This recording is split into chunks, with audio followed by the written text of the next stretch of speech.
So here's my car, and it is literally so snowed and packed in.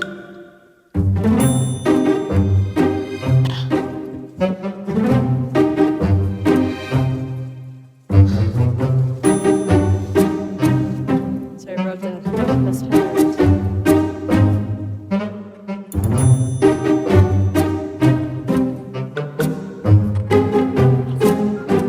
And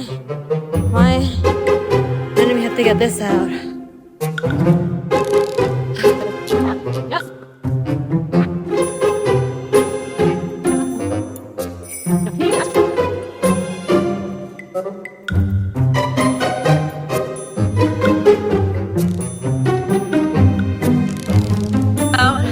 Thank God, these guys helped me get out and